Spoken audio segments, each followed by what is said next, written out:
الحمد لله وحده والصلاة والسلام على من لا نبي بعده وعلى آله وأصحابه الذين أوفوا عهدا الذين هم مفاتيح الرحمة ومصابيح الغرر. أعوذ بالله من الشيطان الرجيم. بسم الله الرحمن الرحيم. وما أرسلنا من قبلك من رسول إلا نوحي إليه أنه لا إله إلا أنا فاعبدون. صدق الله مولانا العظيم. وقال رسول الله صلى الله عليه وسلم: لا يؤمن أحدكم حتى يكون هواه تبعا لما جئت به. وصدق رسوله النبي الأمي الكريم. ونحن على ذلك لمن الشاهدين والشاكرين والحمد لله رب العالمین. خدا در انتظار حمد مانیست، محمد چشم بر راہ ثنا نیست. محمد حامد حمد خدا بس، خدا مدافرین مصطفیٰ بس. محمد استو میخواهم خدا را، خدایا استو حب مصطفیٰ را. اللهم صل على محمد وعلى آل محمد كما صليت على إبراهيم وعلى آل إبراهيم إنك حميد مجيد. اللهم بارك على محمد وعلى آل محمد كما باركت على إبراهيم وعلى آل إبراهيم إنك حميد مجيد. ارباب علم و دانش، بالخصوص میزبان مکرم حضرت مولانا شیر زمان صاحب دامت برکاتہم، برادر عزیز فدا محمد صاحب، برادرم نعیم اختر صاحب، برادرم سعید انجم توحیدی صاحب، برادرم حافظ ابو بکر صاحب اور دیگر ارباب علم و دانش، محترم بزرگوں، عزیز دوستو، آج 18 نومبر 2022 ہم یہاں جامع مسجد لوہارا، اٹک، پنجاب، پاکستان میں سیرت سرور کائنات صلی اللہ علیہ وسلم کے عنوان سے معنون اس مبارک تقریب میں نماز جمعہ سے قبل مختصر سے وقت کے لیے دعوت اور تبلیغ کی نسبت سے جمع ہیں. میں دعا گو ہوں کہ اللہ ہم سب کی حاضری قبول فرمائے. چونکہ جمعہ کی نشست بہت مختصر ہوتی ہے، وقت محدود ہوتا ہے، تو اس میں کوئی تفصیلی بات عرض کرنا ممکن نہیں. تاہم آج کی اس ملاقات کے حوالے سے میں آپ کے سامنے رحمت عالم صلی اللہ علیہ وسلم کی سیرت کے 4 پہلو رکھنا چاہتا ہوں، اس یقین کے ساتھ اور اس امید کے ساتھ کہ انشاءاللہ آپ ان اسباق کو اور ان روشنیوں کو اپنی زندگی میں امام بنا کر چلیں گے. امام سمجھتے ہیں نا جی؟ امام جب نماز پڑھاتا ہے تو اس کا چہرہ کس طرف ہوتا ہے؟ قبلے کی سمت بتائیں. مغرب کی طرف ہے. پاکستان میں مغرب کی طرف امام کا چہرہ ہے. تو اگر مقتدی کا چہرہ مغرب کے بجائے مشرق کی طرف ہو، امامت کامل ہوگی؟ اقتداء کامل ہوگی؟ نہیں ہوگی. تو امام بنانے کا مطلب یہ ہوتا ہے عزیز دوستو کہ جس طرف امام کا چہرہ ہو ہمارا چہرہ بھی وہیں، جس طرف اس کا سینہ ہو ہمارا سینہ بھی، جس رکن میں امام ہو اسی رکن میں مقتدی ہو. اگر امام سجدے میں ہو اور مقتدی ابھی رکوع میں ہو تو نماز ہوگی؟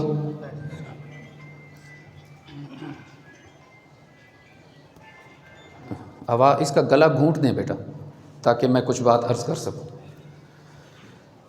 کامل اقتداء کے بغیر نماز مقبول نہیں. اور جب اقتدا کامل ہو جائے تو اس کا انعام کیا ہے دنیاوی طور پر؟ پہلے آپ ایک مسئلہ سمجھیے، اگر امام سے خطا ہو جائے، کوئی واجب چھوٹ جائے تو اس کو بھی سجدہ سہو لازم ہوتا ہے، اور ساری جماعت اور مقتدیوں کو بھی سجدہ سہو لازم ہوتا ہے۔ لیکن اگر امام سے کوئی غلطی نہ ہو، اس کی نماز باکمال ہو، مقتدیوں میں سے ہر ایک سے غلطی ہو اور بار بار ہو، تو آپ مجھے بتائیے کیا امام پر یا اس مقتدی پر یا باقی جماعت پر سجدہ سہو لازم ہوگا یا نہیں ہوگا؟ نہیں ہوگا۔ تو میں عرض یہ کرنا چاہتا ہوں، یہ جو دنیا کا امام ہے، جس میں خطائیں بھی ہیں، جس میں کمزوریاں بھی ہیں، جس میں عیوب بھی ہیں، اس کی اقتدا اگر کامل کریں تو اللہ اتنے خوش ہوتے ہیں کہ اس کے نماز کے کمال کی وجہ سے مقتدیوں کی غلطیوں کو معاف فرما دیتے ہیں اور ان کو سزا سجدہ سہو سے محفوظ رکھتے ہیں۔ تو عزیز دوستو، آپ بتائیے جب ہم اقتدا کریں گے کونین کے تاجدار کی اور انبیاء کے امام کی، تو کیوں اللہ ہمارے گناہوں کو معاف نہیں فرمائیں گے؟ لیکن اقتدا کامل ہو، میں نے یہ عرض کیا۔ یہ نہیں کہ ہمارے آقا کی تعلیمات کچھ اور ہوں اور ہمارا عمل کچھ اور ہو، تو پھر وہ کامل اقتدا نہیں کہلائے گی نا۔ تو حضور اکرم صلی اللہ علیہ وسلم کی سیرت کے حوالے سے آج 4 اسباق آپ کے سامنے رکھنا چاہ رہا ہوں، اس یقین کے ساتھ کہ آپ ان اسباق کو اپنی زندگی میں مقتدا، پیشوا، امام اور رہنما بنا کر چلیں گے نا انشاءاللہ۔ ہاں، یہ نیت پہلے ہم ٹھیک کریں نا۔ اگر آپ کی نیت یہ ہوگی کہ شاہ صاحب کا ذرا بیان سننا ہے کہ وہ نقل کیسی اچھی کرتے ہیں، عبد المجید ندیم شاہ صاحب کا انداز کیسا اپناتے ہیں، ان کے الفاظ، ان کے پھر تو میرا بولنا بھی کام نہیں آئے گا، آپ کا سننا بھی کام نہیں آئے گا۔ ہم نیت پہلے ٹھیک کریں۔ رحمت عالم صلی اللہ علیہ وسلم کی سیرت کے حوالے سے اپنے والد کا جملہ آپ کے سامنے عرض کروں۔ فرمایا کرتے تھے سیرت، اور وہ بھی رحمت للعالمین کی، جبرائیل کی زبان چاہیے بیان کرنے کے لیے اور ابو بکر و عمر کا دل چاہیے اس کو سننے کے لیے۔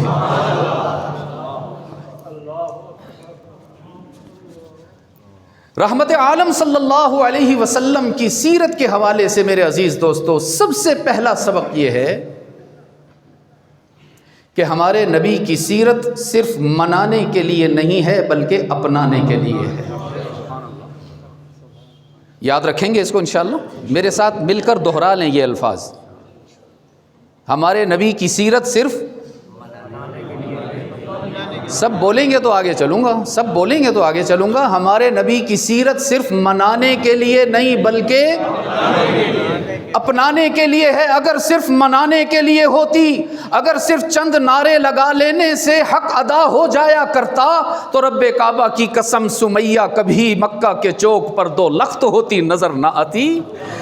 اگر صرف چند نعرے لگا لینے سے، سال میں 1 دن جلسہ جلوس کر لینے سے سیرت کا حق ادا ہو جایا کرتا تو تپتی ہوئی ریت پر بلال کیوں احد احد کہتا ہوا نظر آتا؟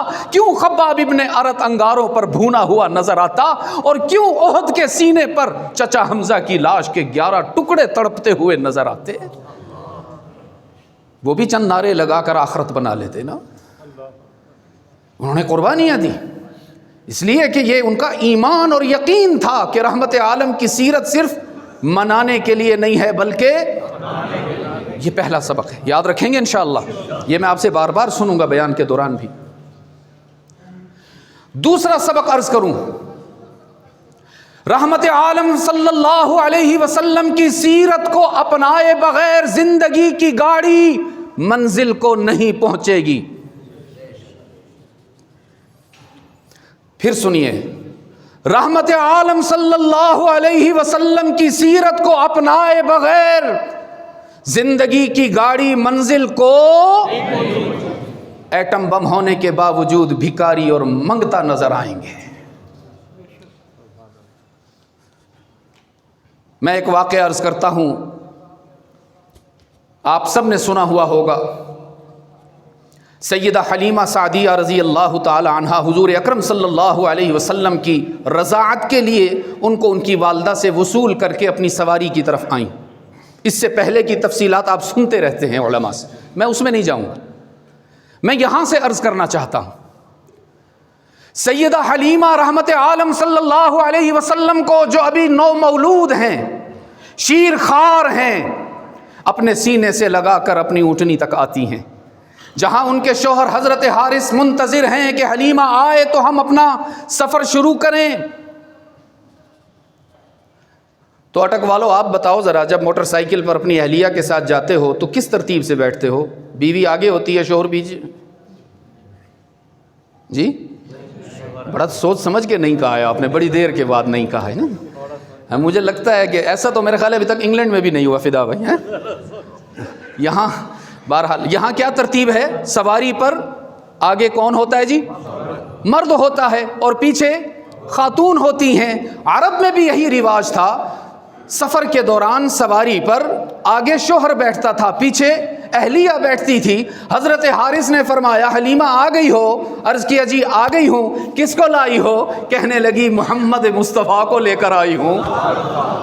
فرمانے لگے جلدی بیٹھو، جلدی سفر شروع کریں، ہمارا قافلہ آگے جا چکا ہے۔ ان کو بٹھایا، رواج کے مطابق حلیمہ حضور اکرم صلی اللہ علیہ وسلم کو سینے سے لگا کر اونٹنی پر پیچھے تشریف فرما ہوئی، اور آگے کون بیٹھ گئے؟ حضرت حارث ان کے شوہر۔ اونٹنی کو چلنے کا اشارہ کیا، اونٹنی نے چلنے سے انکار کر دی۔ حیران ہو گئے، پریشان ہو گئے، اسی اونٹنی پر ہم آئے ہیں، بیمار نہیں ہے، علیل نہیں ہے، خوراک کا نظم بھی بنایا گیا ہے، آرام کرتی رہی ہے، تو پھر چلتی کیوں نہیں؟ حلیمہ نے فرمایا مجھے لگتا ہے کافی دیر سے ایک جگہ بیٹھی ہوگی، تو اس کے جوڑ ذرا جم گئے ہوں گے، تو چلیں آپ اتریں، ذرا تھوڑا اس کو وارم اپ کریں، چند قدم اس کو پیدل چلائیں، جب اس کا جسم نارمل ہو جائے گا تو پھر آپ بھی بیٹھ جانا۔ فرمانے لگے بہت اچھی بات ہے۔ اتر گئے، اونٹنی کو اٹھنے کا اشارہ کیا، وہ فوراً کھڑی ہو گئی، اس کی نکیل پکڑ کر چلایا، وہ بے تکلف چلنا شروع ہو گئی۔ کچھ قدم چلانے کے بعد حارث پھر بیٹھ گئے، اور پھر اونٹنی کو چلنے کا اشارہ کیا، اس نے چلنے سے انکار کر دیا۔ حارث سمجھ گئے وہ بات جو آج اٹک کا مسلمان نہیں سمجھ پا رہا۔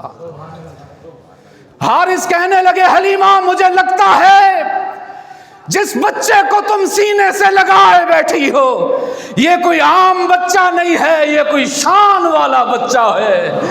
اس کا پیدا کرنے والا یہ پسند نہیں کر رہا کہ حارث آگے بیٹھے اور محمد پیچھے بیٹھے۔ آؤ ترتیب تبدیل کرتے ہیں، میں پیچھے بیٹھتا ہوں، تم محمد کو لے کر آگے بیٹھو۔ عزیز دوستو، جیسے ہی رحمت عالم کو امام بنایا گیا، اونٹنی کو اشارہ بھی نہیں کرنا پڑا، وہ ہواؤں سے باتیں کرنے لگی۔ ایک اونٹنی نہ چل سکے اگر محمد کو آگے نہ کیا جائے، اور ہم سوچتے ہیں ہماری بگڑی بن جائے گی، ہمارے کام بن جائیں گے، ہماری کشتی ساحل بکنار ہو جائے گی۔ ممکن نہیں ہے۔ اس لیے میں نے عرض کیا رحمت عالم صلی اللہ علیہ وسلم کی سیرت کو اپنائے بغیر زندگی کی گاڑی منزل کو۔ فاروق اعظم رضی اللہ تعالی عنہ رحمت عالم صلی اللہ علیہ وسلم کی محفل میں تورات کے اوراق دیکھ رہے ہیں۔ سیدنا صدیق اکبر رضی اللہ تعالی عنہ کی نگاہ جو عام طور پر اپنے آقا کے چہرے پر رہتی تھی، النظر الی وجہک یا رسول اللہ، اس شوق کی تکمیل ہوا کرتی تھی۔ انہوں نے دیکھا کہ آقا کے چہرے پر ناگواری کے اثرات ہیں۔ ہمارے محبوب صلی اللہ علیہ وسلم کی یہ سنت مبارکہ ہے کہ جب انہیں کوئی بات ناگوار لگتی تھی، کوئی بات پسند نہیں آتی تھی، تو فوراً اس پر نکیر نہیں فرماتے تھے، موقع دیتے تھے اصلاح کا۔ اور اس ضبط کو، اس تحمل کی وجہ سے آپ صلی اللہ علیہ وسلم کے چہرے پر دونوں بھووں کے درمیان میں بینہما عرق یدرہ الغضب، ایک رگ مبارک تھی، ایک عرق تھی، ایک وین تھی جو پھڑکتی تھی جب آپ صلی اللہ علیہ وسلم کسی ناگوار بات پر تحمل کیا کرتے تھے، برداشت کرتے تھے۔ سیدنا ابو بکر صدیق رضی اللہ تعالی عنہ نے دیکھا کہ وہ ادا نظر آئی، اور پھر آپ صلی اللہ علیہ وسلم کی نگاہوں کا تعاقب کیا، تو دیکھا کہ فاروق اعظم کا تورات کا مطالعہ کرنا میرے آقا کو پسند نہیں آیا. فوراً فرمایا ثقلت کا امک یا عمر، یہ کیا کر رہے ہو عمر؟ دیکھتے نہیں ہو تمہاری بات سے رحمت عالم صلی اللہ علیہ وسلم کو ناگواری ہو رہی ہے. اب فاروق اعظم نے جب چہرہ مبارک کی طرف نظر اٹھائی اور محسوس کیا کہ میرے اس عمل سے آقا کو ناگواری ہوئی ہے، تو تورات کے ورقے ایک طرف رکھ کے دونوں ہاتھ بلند کیے اور عرض کیا رضیت باللہ ربا وبالاسلام دینا وبمحمد نبیا وبالقرآن اماما. اللہ کے محبوب تورات کو اتباع کی غرض سے نہیں دیکھ رہا تھا، دیکھ رہا تھا اس میں لکھا کیا ہے کہ یہود اس کو چھوڑتے نہیں، ورنہ امام تو میرے آپ ہی ہیں، مقتدا اور پیشوا تو میرے آپ ہی ہیں. رحمت عالم صلی اللہ علیہ وسلم نے قیامت تک کے لیے اصول بیان کیا جو آپ کے سامنے رکھنا چاہتا ہوں. رحمت عالم نے فرمایا لو کان موسیٰ حیا لما وسعہ الا اتباعی. تو تورات دیکھ رہا ہے نا جو محرف ہو چکی ہے، جس میں تبدیلی کر دی گئی ہے، جو کمی بیشی کا نشانہ بن چکی ہے. اگر صاحب تورات بھی اس دنیا میں لوٹ کر آ جائے اور موسیٰ کو بھی جنت میں جانا ہو تو محمد کے قدموں پر جانا پڑے گا، اور کوئی راستہ نہیں ہے. ہم نے پتہ نہیں کیسے کیسے رواج، کیسے کیسے برادریوں کی بنائی ہوئی تہذیب اور ثقافت کو امام بنایا ہوا ہے. رحمت عالم صلی اللہ علیہ وسلم کی سیرت کو اپنائے بغیر زندگی کی گاڑی منزل کو 2 سبق ہو گئے. تیسرا سبق عرض کرنا چاہتا ہوں جس کی دلیل کے طور پر میں نے خطبہ میں قرآن کریم کی آیت پیش کی ہے. رحمت عالم صلی اللہ علیہ وسلم کی ساری سیرت، آپ صلی اللہ علیہ وسلم کی شریعت، آپ کا لایا ہوا دین، اس کی بنیاد اور اس کا محور عقیدہ توحید ہے. پھر سنیے، رحمت عالم صلی اللہ علیہ وسلم کی ساری سیرت، ساری شریعت، ان کا لایا ہوا سارا دین، اللہ کی طرف سے نازل شدہ قرآن کریم، اس کا محور عقیدہ رب العالمین نے فرمایا وَمَا أَرْسَلْنَا مِن قَبْلِكَ مِن رَّسُولٍ وَمَا أَرْسَلْنَا مِن قَبْلِكَ مِن رَّسُولٍ إِلَّا نُوحِي إِلَيْهِ.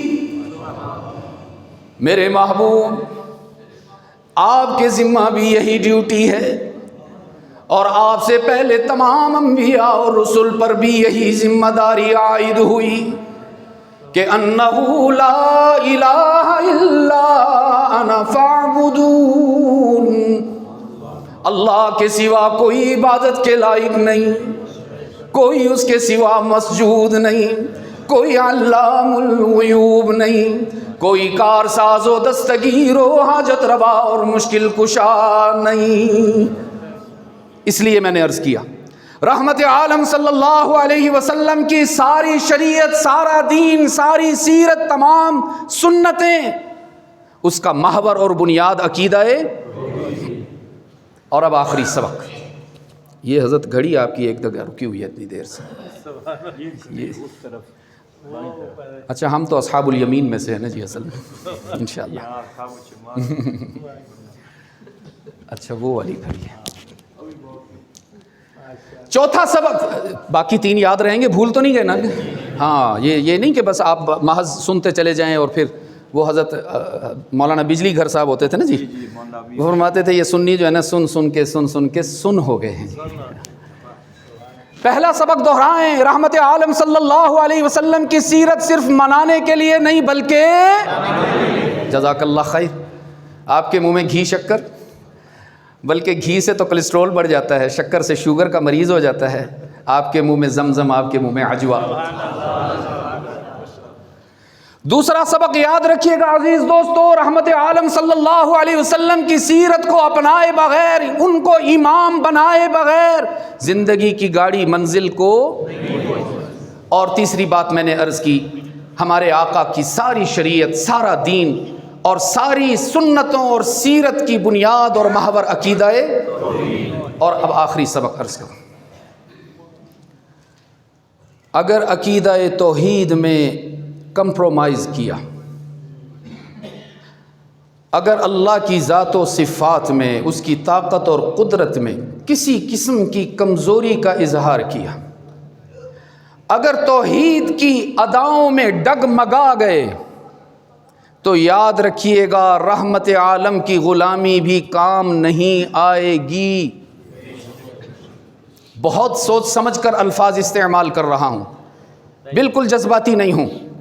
پھر سنیے، اگر عقیدہ توحید میں ڈگمگا گئے، اگر صراط مستقیم میں تزلزل ہو گیا، اگر اللہ کی ذات و صفات، اس کی طاقت اور قدرت میں، اس کی مخلوقات میں سے کسی کو شریک کرنے کا جرم کیا، تو یاد رکھنا محمد مصطفیٰ کی غلامی بھی کام. اب اس پر دلیل عرض کرتا ہوں. پہلے ایک واقعہ عرض کرتا ہوں، شان نزول کہ یہ آیت نازل کیوں ہوئی، پھر قرآن کریم سے عرض کرتا ہوں. ابو جہل، ابو لہب، عتبہ، شیبہ پورا گروپ بنا کر، وفد بنا کر رحمت عالم صلی اللہ علیہ وسلم کی خدمت میں آئے اور کہنے لگے محمد آج آپ کے سامنے ایک سمجھوتا اور ایگریمنٹ لے کر آئے ہیں، اس کو آپ بھی مان لیجئے تاکہ ہمارے درمیان جو یہ تفاوت ہے، جو فرق ہے، جو دوریاں ہیں، یہ قربتوں میں بدل جائیں. آپ صلی اللہ علیہ وسلم نے فرمایا بہت اچھی بات ہے، میں تو خود یہ چاہتا ہوں.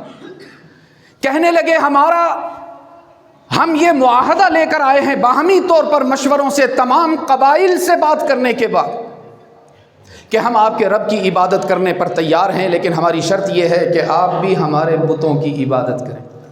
اللہ اکبر. رحمت عالم صلی اللہ علیہ وسلم نے کیا جواب دیا جی؟ کیا جواب دیا ہوگا جی؟ کر لیتے ہیں سودا بازی تو نہیں اونچا کہو نا، گھبرا کیوں رہے ہو، شرما رہے ہو؟ اللہ اکبر. رحمت عالم صلی اللہ علیہ وسلم نے فرمایا ممکن نہیں. کہنے لگے ایسا کرتے ہیں، ایک دن ہم آپ کے خدا کو سجدہ کریں گے، ایک دن آپ ہمارے لات، منات، عزا اور حبل کو سجدہ کریں. آپ صلی اللہ علیہ وسلم نے فرمایا ممکن نہیں. کہنے لگے اچھا ہم تھوڑی وسعت پیدا کرتے ہیں، ہم آپ کے رب کی 1 مہینہ عبادت کریں گے، آپ بس ہمارے بتوں کی 1 دن عبادت کر لیں. فرمایا اونچا کہو.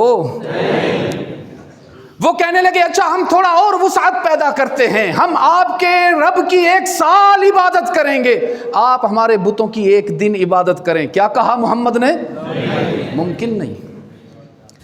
کہنے لگے محمد ہم اور وسعت پیدا کرتے ہیں، ہم مرتے دم تک آپ کے رب کو معبود مانیں گے، اور آپ 1 دن نہیں بس 1 مرتبہ ہمارے بتوں کے سامنے سر جھکا لے، ہم آپ کو مال بھی دیں گے، ہم آپ کو سردار بھی بنائیں گے، ہم آپ کی شادیاں بھی کریں گے. رحمت عالم نے فرمایا، رب العالمین نے فرمایا قل افغیر اللہ تأمرونی اعبد. او میرے محبوب زبان تیری ہوگی، اعلان میرا ہوگا. میرے محبوب الفاظ میرے ہوں گے، انداز تیرا ہوگا. 2 ٹوک انداز میں ان کو مایوس کر دیجئے اور اعلان کر دیجئے کہ یہ ممکن نہیں کہ میں اللہ کے سوا کسی اور کو معبود مانوں. میرا معبود بھی وہی ہے، میرا مسجود بھی وہی. پھر لالچ دیتے ہو مجھے، تم سمجھتے ہو کہ میں پھسل جاؤں گا. زر و سیم کے ڈھیر دیکھ کر، سونے چاندی کے پہاڑ دیکھ کر محمد پھسل جائے گا. مجھے سرداریاں آفر کر رہے ہو نا، شادیوں کا لالچ دے رہے ہو، میں تمہاری ترغیب کی طرف دیکھوں یا اللہ کی طرف سے ہونے والی تنبیہ کو سنوں؟ رب العالمین نے فرمایا وَلَقَدْ أُوحِيَ إِلَيْكَ وَإِلَى الَّذِينَ مِن قَبْلِكَ. میرے محبوب آپ کے لیے بھی یہی ضابطہ ہے، اور آپ سے پہلے تمام انبیاء اور رسل کے لیے بھی یہی قانون تھا. غور سے سننا عزیز دوستو، بہت غور سے سننا. رب العالمین نے فرمایا لَإِنْ أَشْرَكْتَ لَيَحْبَطَنَّ عَمَلُكَ. اتنے سخت الفاظ ہیں کہ اس کا ترجمہ کرنا میرے بس کی بات نہیں ہے. رب العالمین نے فرمایا لئن اشرکت لیحبطن عملک، میرے محبوب ہے تو میرا محبوب، تیری وجہ سے میں نے ساری کائنات بنائی، لیکن قانون پر کوئی کمپرومائز نہیں، قانون یہی ہے، اصول یہی ہے، ضابطہ یہ ہے کہ اگر میرا محبوب ہونے کے باوجود تو نے میری ذات اور صفات میں کسی کی شرکت کو گوارا کر لیا تو تیرا بھی کوئی عمل قبول نہ ہوگا۔ میں اپنی اور آپ کی کیا بات کروں؟ میں نے عرض کیا تھا عزیز دو تو چوتھا سبق میرا یاد رکھیے گا، اگر عقیدہ توحید میں تزلزل ہو گیا، اگر اللہ کی ذات اور صفات میں اس کی مخلوقات میں سے کسی کو شریک کرنے کا جرم کر لیا، رحمت عالم کی غلامی بھی کام نہیں آئے گی، اس لیے کہ خود رحمت عالم کے لیے بھی ضابطہ یہی ہے کہ میرے محبوب شرک کرنے کی اجازت نہیں ہے، تو میرا محبوب ایسا کہ انگلی اٹھاتا ہے چاند ٹکڑے ہوتا نظر آتا ہے، محبوب تو ایسا ہے سر اٹھا کر بولتا ہے تو قرآن سناتا ہے، محبوب تو ایسا ہے کہ سر جھکا کر بولتا ہے تو حدیث بنتی چلی جاتی ہے، محبوب تو ایسا کہ تیرے لباس کی اداؤں کو قرآن کی آیات بنایا جاتا ہے، تو کمبل اوڑھ کر آتا ہے تو اتنا خوبصورت لگتا ہے کہ اللہ قرآن بناتا ہے یا ایھا المزمل، تو چادر اوڑھ کر آتا ہے تیرا حسن بڑھ جاتا ہے، حق تعالی فرماتا ہے یا ایھا المدثر، او میرے محبوب تیری اس کالی کملی کو قرآن کی آیت کیوں نہ بناؤں جس کملی کے سائے میں تو امت کے گناہگاروں کو چھپا لیتا ہے۔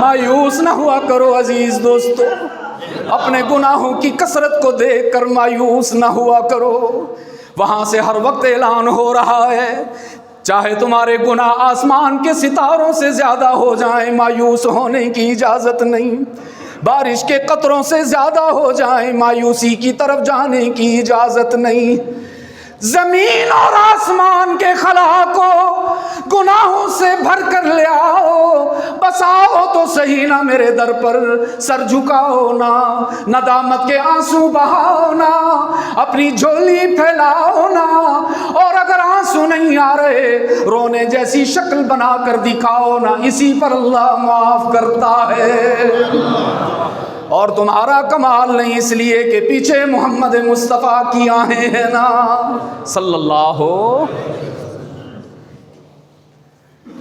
محبوب تو ایسا ہے جس کی رسالت کی قسم اللہ قرآن میں اٹھا رہے ہیں، فرمایا یاسین والقرآن الحکیم انک لمن المرسلین، میرے محبوب آنسو بہا رہے ہو نا،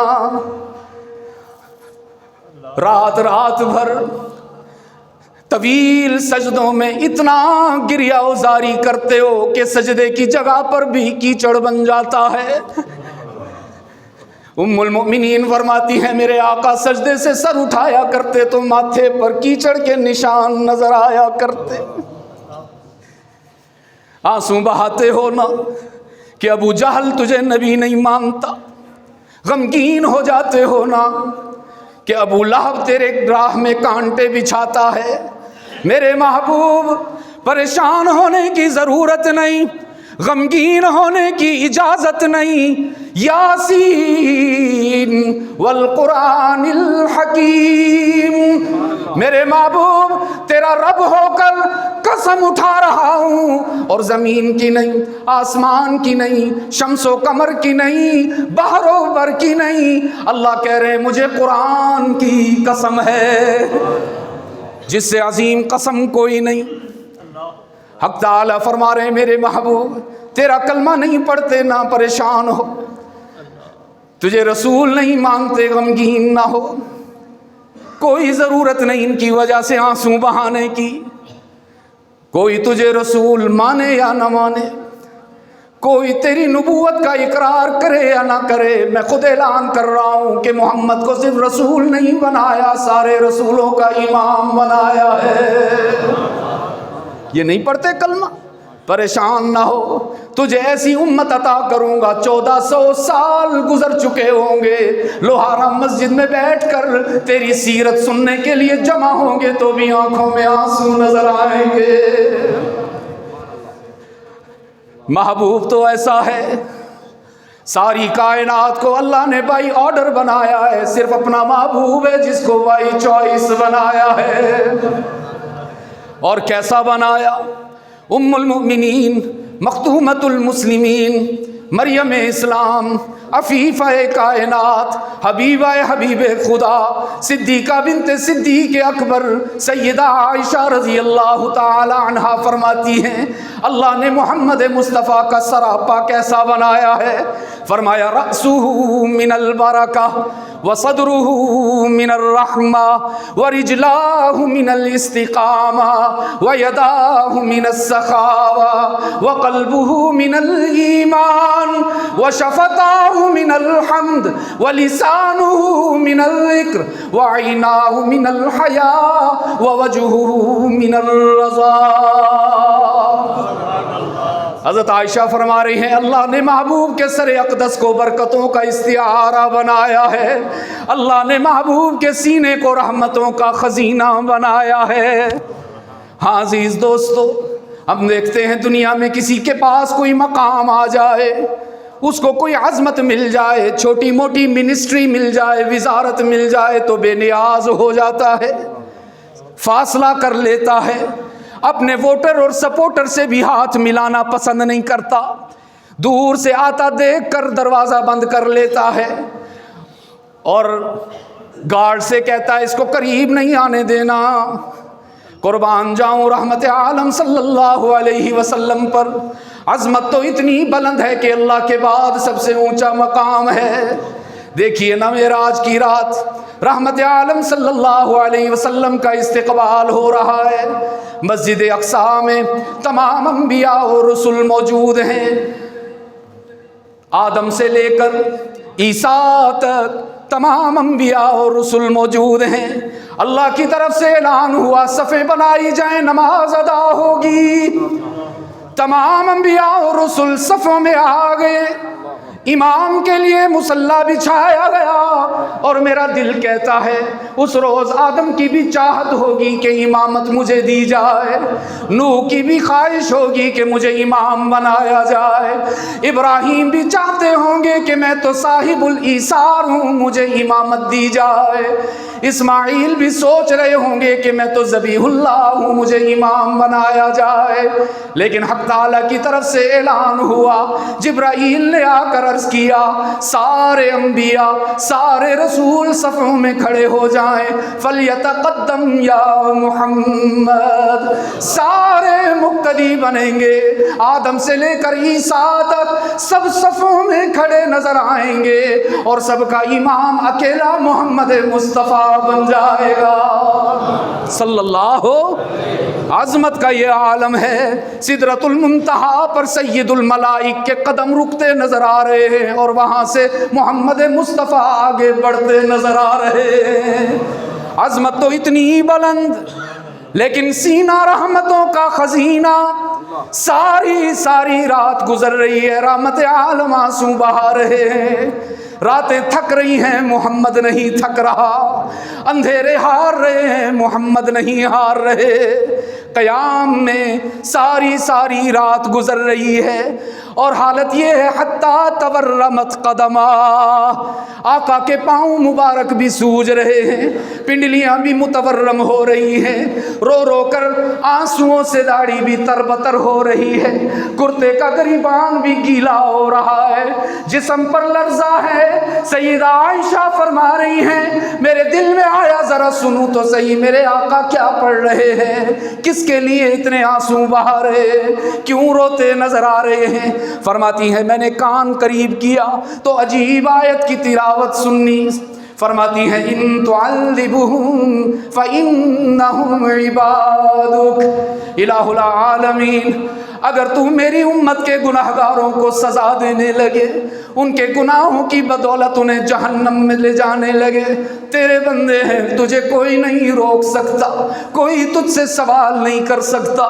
تو لا یسأل عما یفعل ہے نا، تو لا یسأل عما یفعل ہے، کوئی تجھ سے نہیں پوچھ سکتا کہ ایسا کیوں کیا۔ لیکن عرض کیا وَإِن تَغْفِرْ لَهُمْ، میں جو تیرا محبوب ہو کر آنسو بہا رہا ہوں، گریا کر رہا ہوں، عاجزی کا اظہار کر رہا ہوں، اگر تو میری دعا قبول فرما لے اور میری ساری امت کو جہنم سے بچا کر جنت میں داخل فرما دے تو بھی تجھ سے پوچھنے والا کوئی نہیں۔ ام المؤمنین فرماتی ہیں ایک رات بڑا عجیب منظر میرے سامنے آیا۔ عام طور پر تہجد کے وقت میرے آقا مغموم ہوتے تھے، آنسو بہا رہے ہوتے تھے۔ فرماتی ہیں لما رأیت من النبی صلی اللہ علیہ وسلم طیب نفس، میں نے دیکھا ایک روز میرے آقا بڑے خوش نظر آئے سبحان اللہ۔ تہجد کے وقت میں نے سوچا محمد فرش پہ خوش ہے تو رب محمد عرش پہ خوش ہوگا، مناسب موقع ہے آج اللہ کے محبوب سے کوئی ڈیمانڈ کروں، کوئی تقاضا کروں، کوئی مطالبہ کروں، کوئی بات منوا لوں۔ عرض کیا اللہ کے محبوب کچھ مانگنا چاہتی ہوں آج آپ سے۔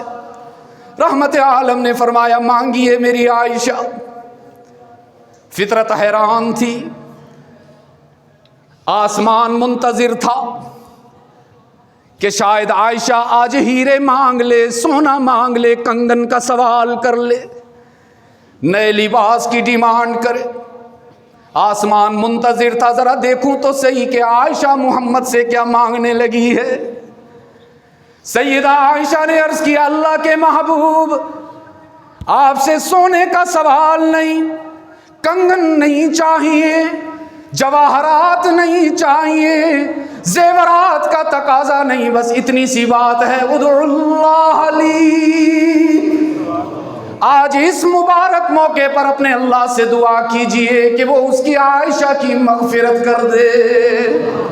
رحمت عالم نے ہاتھ پھیلا دیے، اللہم اغفر لی عائشہ ما تقدمت من ذنبها وما تأخرت۔ الہ العالمین تجھ سے التجا کرتا ہوں میری عائشہ کی مغفرت فرما دیجئے، اس کو جنت میں میرا ساتھ عطا فرمائیے۔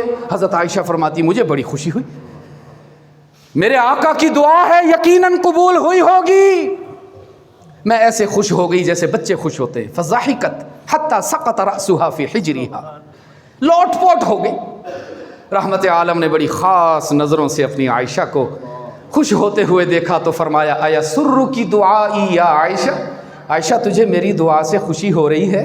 عرض کیا کیوں نہ خوش ہوں اللہ کے محبوب، آپ نے دعا کی ہے، قبولیت میں شک ہی نہیں، یقینی مغفرت ہو گئی۔ رحمت عالم نے فرمایا واللہ انہا لدعوتی لامتی فی کل صلاۃ، عائشہ جو دعا تو نے مجھ سے کہلوا کے ایک دفعہ کروائی ہے، مجھے اپنی رب کی قسم ہے ہر نماز میں اپنی امت کے لیے یہی دعا کرتا ہوں۔ کس کو چھوڑ کے کہاں پھر رہے ہیں عزیز دوستو؟ خدا کی قسم اٹھا کر کہتا ہوں، اللہ کے گھر میں کہتا ہوں، میری ماں نے میرے لیے کبھی اتنے آنسو نہیں بہائے ہوں گے، میرے والد نے کبھی میرے لیے اتنے آنسو نہیں بہائے ہوں گے، تم میں سے کسی کے والدین نے تمہاری اتنی فکر نہیں کی ہوگی جتنا ہمارے لیے ہمارے آقا محمد مصطفیٰ نے آنسو بہائے۔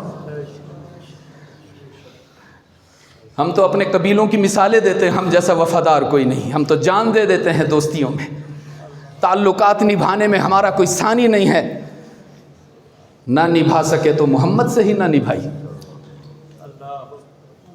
ابن ماجہ کی روایت ہے، اتنی خطرناک ہے فدا بھائی میں ہر جگہ سنا نہیں سکتا، لیکن میری یہاں چونکہ برادری بیٹھی ہے، میں اس گلشن میں ہوں جس کے ہر پھول کو حضرت شاہ جی نے پانی دیا ہے، ان کے عقیدے کی اصلاح کی، ان کے اعمال کی اصلاح کی۔ پتہ نہیں پھر زندگی میں کبھی موقع ملے نہ ملے، اب بھی 7 سال کے بعد آیا والد کے وفات کے، اس لیے اپنے نبی کا پیغام دے کر جانا چاہتا ہوں، اور اگر کسی کو طبع خاطر پہ ناگوار گزرے تو پھر میں ہاتھ بھی باندھتا ہوں، لیکن میں کوئی کمی بیشی نہیں کروں گا۔ ابن ماجہ کی روایت ہے، حوالہ بھی دے رہا ہوں ساتھ میں۔ رحمت عالم صلی اللہ علیہ وسلم نے حجۃ الوداع کے موقع پر، ہم اخلاق کے باب پڑھتے ہیں، آپ صلی اللہ علیہ وسلم کی آخری احادیث کا مطالعہ کرتے ہیں، یہ سب سے آخری حدیث تھی جس میں رحمت عالم نے فرمایا تھا، میرے صحابہ، میری امت سے کہنا لا تسودوا وجہی یوم القیامہ، زندگی گزارتے ہوئے کوئی ایسا گناہ نہ کر کے آنا کہ تمہاری وجہ سے تمہارے نبی کو اللہ کے سامنے شرمندہ ہونا پڑے۔ اور یہ علماء جانتے ہیں میں نے ترجمہ انصاف کے ساتھ نہیں کیا ہے، میں نے نرم ترجمہ کیا، الفاظ یہ نہیں ہیں۔ اگر تم اپنے دل کو مضبوط کرو تو آج میں تمہیں الفاظ بھی بتاؤں کہ میرے نبی نے کیا کہا ہے، اور اللہ سے معافی مانگتے ہوئے اور یہ کہتے ہوئے کہ میں اپنی مرضی سے کچھ نہیں کہہ رہا، تیرے نبی کے الفاظ ہیں جن کا ترجمہ کر رہا ہوں، اور ترجمے کے لیے میرے پاس اور کوئی لفظ ہے نہیں۔ عزیز دوستو، رحمت عالم نے فرمایا تھا لا تسودوا وجہی یوم القیامہ، دیکھنا کوئی ایسا گناہ نہ کر کے آنا کہ تمہاری وجہ سے محمد کا منہ کالا ہو جائے، نہ بے وفائی کرو اپنے نبی سے۔ انہوں نے کوئی ہمارے ساتھ غلط نہیں کیا کہ آج ہم ان کی سنتوں کو ٹھکرا دیں، ان کے دیے ہوئے عقائد کی ہم اتباع نہ کریں۔ اپنی مرضی سے ایک بھیڑ چار چل رہی ہے، جس کا دل چاہتا ہے جس کے پیچھے چلا جاتا ہے۔ کیوں ہم کوئی بے بنیاد ہیں؟ ہماری بنیاد میں تو محمد الرسول اللہ ہے۔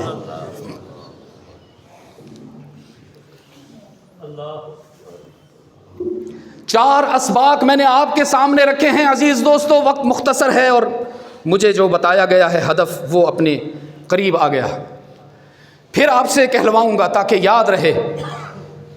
پہلا سبق تھا رحمت عالم صلی اللہ علیہ وسلم کی سیرت صرف منانے کے لیے نہیں ہے بلکہ اپنانے کے لیے ہے۔ دوسرا سبق عرض کیا تھا رحمت عالم صلی اللہ علیہ وسلم کو امام نہیں بنائیں گے، ان کو مقتدا اور پیشوا نہیں بنائیں گے، ان کی سیرت کی اتباع نہیں کریں گے تو زندگی کی گاڑی منزل کو نہیں پہنچ سکے گی۔ اور تیسرا سبق میں نے عرض کیا تھا عزیز دوستو کہ رحمت عالم صلی اللہ علیہ وسلم کی لائی ہوئی ساری شریعت، ساری سیرت اور ساری سنتوں کی بنیاد اور محور عقیدہ ہے۔ اور میں نے چوتھے سبق کے طور پر یہ عرض کیا کہ اگر عقیدہ توحید میں کسی قسم کی کمزوری دکھائی تو یاد رکھنا آقا کی غلامی بھی کام، یہ بھی کوئی میری بات نہیں ہے۔ رب العالمین نے فرمایا قضا ربک الا تعبدوا الا ایہ، نبیوں کے لیے بھی یہی ضابطہ، رسولوں کے لیے بھی یہی ضابطہ، اور امت کے عام افراد کے لیے بھی یہی قانون ہے۔ رب العالمین نے فرمایا قضا ربک، فیصلہ ہو گیا، یہ دو ٹوک بات ہے، کوئی تبدیلی نہیں، کوئی ترمیم نہیں، کوئی رعایت نہیں، کوئی معافی نہیں۔ یا اللہ کیا فیصلہ ہے ہمارے لیے؟ حق تعالیٰ نے فرمایا اللہ تعبدوا الا ایہ، اب تا قیامت کوئی اور تمہاری عبادت کے لائق نہیں، تم سب کا معبود کون ہے؟ کون ہے؟ ہاں جواب مجھے پورا چاہیے، درست بھی چاہیے، تندرست بھی چاہیے۔ میں تو اپنے ادارے میں موجود ہوں نا، یہاں تو حضرت کی بڑی محنت ہے ماشاءاللہ، صرف اللہ نہیں کہنا، اللہ کیا کریں عزیز دوستو، کچھ نادان کہتے ہیں اللہ بھی کرتا ہے، اور محمد کے غلام کہتے ہیں اللہ۔ ہم سب کا معبود کون ہے؟ ہم سب کا مسجود کون ہے؟ ہی پر ضرب لگاؤ نا، یہ تو وہ عقیدہ ہے جو بوڑھوں کو جوان کر دیتا ہے عزیز دوستو، اس میں کیا گھبرانا، اس میں کیا شرمانا، اتنا زور سے ہی کہو کہ آپ کی آواز عرش معلا تک چلی جائے۔ ہم سب کا معبود کون ہے؟ ہم سب کا مسجود کون ہے؟ علام الغیوب کون ہے؟ کل کیا ہونے والا ہے کوئی نہیں جانتا، تفصیلات جاننے والا کون ہے؟ ہم سب کو اولاد عطا کرنے والا کون ہے؟ اپنے بیمار بندوں کو شفا یاب کرنے والا کون ہے؟ اور گناہگار بندوں کو تانا دیے بغیر معاف کرنے والا کون ہے؟ یہی تو ترجمہ ہے، یہی تو وہ عقیدہ ہے عزیز دوستو جو والدین کی گود میں اللہ نے ہمیں عطا فرمایا ہے، اور ہم میں سے جو خوش نصیب ہیں وہ آج بھی اپنے بچوں کی تربیت میں اسی عقیدے کو بنیاد بنا کر چلتے ہیں۔ رات کو سونے سے پہلے اپنے بچوں کو ساتھ بٹھا کر ان سے کہلواتے ہیں لا الہ۔ حضرت ہمارے ہاں، آپ کے ہاں حفظ کی کلاس ہے؟ یہ جو یہاں جہاں حفظ والی کلاس ہوتی ہے نا، درسگاہ جہاں بچے قرآن حفظ کرتے ہیں، وہاں یہ بات بڑی اچھی طرح ہمیں سمجھ میں آتی ہے۔ جب بچوں کو سبق یاد ہوتا ہے نا جی، وہ اتنا اونچا سبق سناتے ہیں کہ دوسری گلی تک آواز جاتی، اور جب سبق ذرا تھوڑا سا کچا ہو، پختہ ہو، بچہ تھوڑا نیا نیا ہو، شرما رہا ہو، تو پھر استاد کبھی یہاں سے کھینچتا ہے، کبھی ایسے کھینچتا ہے، کبھی کہ اونچا تو پڑھو، اور بیچارہ وہ یعلمون تعلمون کے سوا کچھ سمجھ ہی نہیں آ رہی ہوتی۔ آپ کی آواز مجھے بتا رہی ہے کتنا سبق یاد رکھا ہوا ہے آپ نے۔ تو ذرا تھوڑا سا ایمان کا شباب دکھائیے نا، ابھی وہ سردی نہیں آئی کہ ہم کپ کپا رہے ہوں، ابھی سے آپ نومبر سے مغلوب ہو گئے، اور میں چاہتا ہوں آپ کا کلمہ سن کر، آپ کے ایمان کی گرمی کو دیکھ کر نومبر بھی شرما جائے۔ لا الہ الا اللہ، لا الہ الا اللہ، یہ میرا ایمان ہے، میرے الہ تیرے سوا، یہ میرا ایمان ہے، میرے الہ تیرے سوا، کوئی داتا نہیں نہ کوئی دوسرا مشکل کشا، لا الہ الا اللہ، لا الہ الا اللہ، لا الہ الا اللہ۔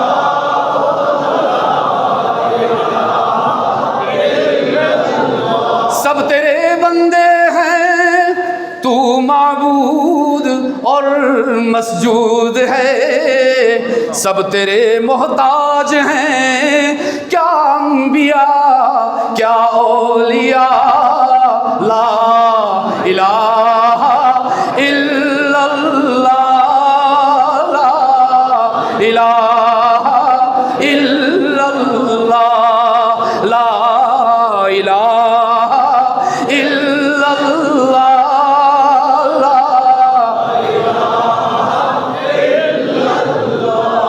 اچھا یہ تو عربی میں ہے، اور خیر سے ہم تو عربی میں پی ایچ ڈی کی ہوئی ہے ہم نے ماشاءاللہ، تو میں چاہتا ہوں تھوڑا سا اس کا ترجمہ بھی ہم یاد کر کے جائیں۔ سبق زیادہ تو نہیں ہو گیا، وہ 4 سبق بھی یاد رہیں گے نا، اور یہ ترجمہ بھی یاد رہے گا۔ تیرے سوا معبود حقیقی کوئی نہیں، کوئی نہیں، یہی ہے آپ کا عقیدہ؟ اللہ کے سوا کوئی معبود ہے؟ اللہ کے سوا کوئی مسجود ہے؟ تو پھر کوئی نہیں میں فیصل اکیلا کیوں چلے؟ آپ میرے ساتھ کیوں نہ چلیں؟ کہیں گے نا میرے ساتھ؟ 2 مرتبہ کہیں گے، اور گھبرا کے کہیں گے، ذرا کوئی سن نہ لے، شرما کے ہیں۔ تیرے سوا معبود حقیقی،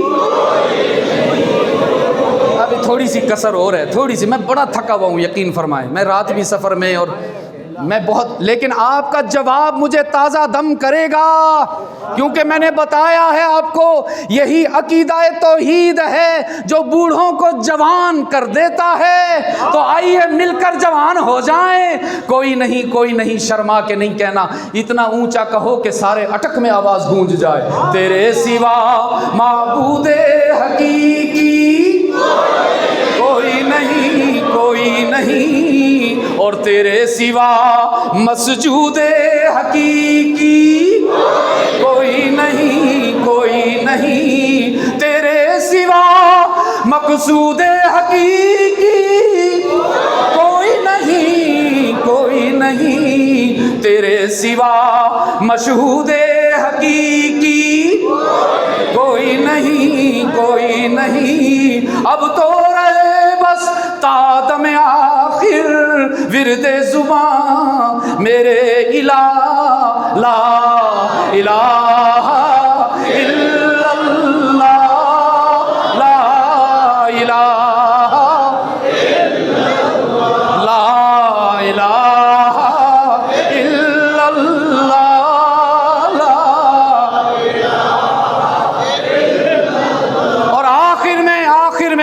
اسباق کو جلدی سے ایک دفعہ پھر دہرا لیتے ہیں۔ رحمت عالم کی سیرت صرف منانے کے لیے نہیں بلکہ رحمت عالم کی سیرت کو اپنائے بغیر زندگی کی گاڑی منزل کو، رحمت عالم کی سیرت کا محور اور ان کے دین کی بنیاد عقیدہ اور اگر عقیدہ توحید میں کمزور ہو گئے تو اتباع محمدی بھی کام۔ اللہ ہم سب کی حاضری قبول فرمائے۔ آپ سب حضرات اتنے شوق سے یہاں بیٹھے ہو، میں جہاں بھی جاتا ہوں رب العزت کی قسم نہیں بھائی، مجھے نہیں لگتا کہ یہ فیصل ندیم کو سن رہے تھے، مجھے آج بھی یہی لگتا ہے کہ یہ عبد المجید ندیم کو سننے آئے بیٹھے تھے۔ اللہ آپ کی وفاؤں کو استقامت نصیب فرمائے، اللہ آپ کی محبتوں کو سلامت رکھے، اور جیسے ہم یہاں اس مسجد لوہارا میں آج اکٹھے بیٹھے ہیں، اللہ اپنے محبوب کے دسترخوان پر جنت الفردوس میں اکٹھا فرمائے۔ سنتیں پڑھنے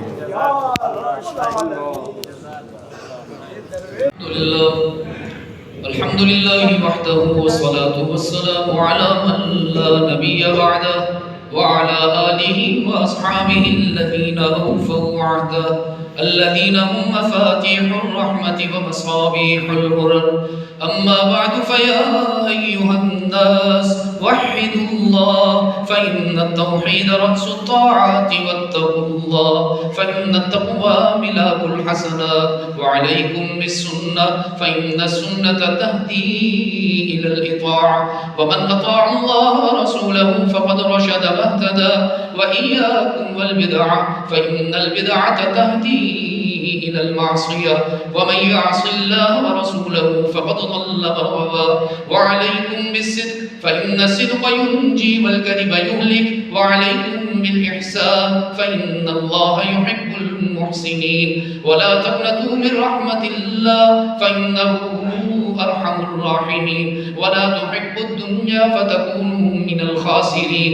ألا وإن نفسا لن تموت حتى تستكمل رزقها فاتقوا الله وأجملوا في الطلب وتوكلوا عليه فإن الله يحب المتوكلين. أعوذ بالله من الشيطان الرجيم. بسم الله الرحمن الرحيم. وقال ربكم ادعوني أستجب لكم إن الذين يستكبرون عن عبادتي سيدخلون جهنم داخرين. بارك الله لي ولكم في القرآن العظيم ونفعني وإياكم بالآيات والذكر الحكيم إنه تعالى جواد كريم ملك بر رؤوف رحيم.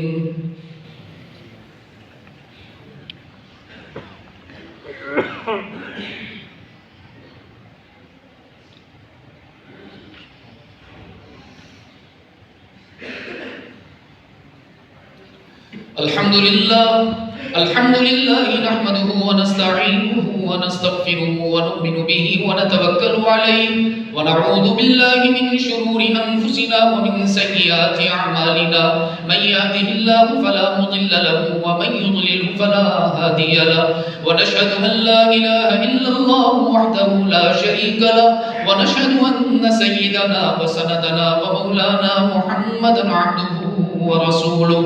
اللهم صل على محمد وعلى آل محمد بعدد من صلى وصام وصل كذلك على جميع الأنبياء والمرسلين وعلى الملائكة المقربين وعلى عباد الله الصالحين خصوصا على سيد المتقين والأبرار صاحب النبي في الغار والمزار أفضل الصحابة بالتحقيق خليفة النبي بلا فصل سيدنا أبي بكر الصديق رضي الله تعالى عنه وعلى الناطق بالصواب والعادل بالكتاب أمير المؤمنين سيدنا عمر بن الخطاب رضي الله تعالى عنه وعلى كامل الحياء والإيمان الشهيد المظلوم حين تلاوة القرآن أمير المؤمنين سيدنا عثمان بن عفان رضي الله تعالى عنه وعلى صاحب السيف والقضاء ناشر العلم والهدى أمير المؤمنين سيدنا علي بن أبي طالب رضي الله تعالى عنه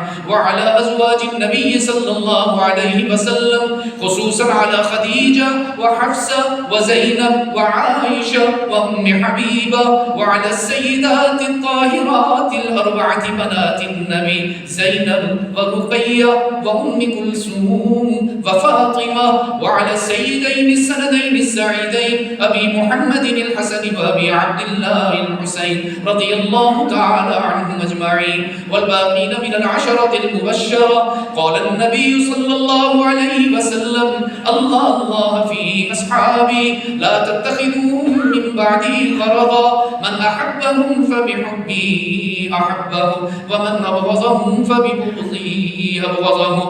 وقال صلى الله عليه وسلم: خير القرون قرني ثم الذين يلونهم ثم الذين يلونهم. اللهم اغفر لنا وللمؤمنين والمؤمنات والمسلمين والمسلمات الأحياء منهم والأموات. عباد الله رحمكم الله، إن الله يأمر بالعدل والإحسان وإيتاء ذي القربى وينهى عن الفحشاء والمنكر والبغي يعظكم لعلكم تذكرون. اذكروا الله يذكركم وادعوه يستجب لكم، ولذكر الله تعالى أعلى وأولى أعظم وأجل وأهم وأتم وأكبر، والله يعلم ما تصنعون.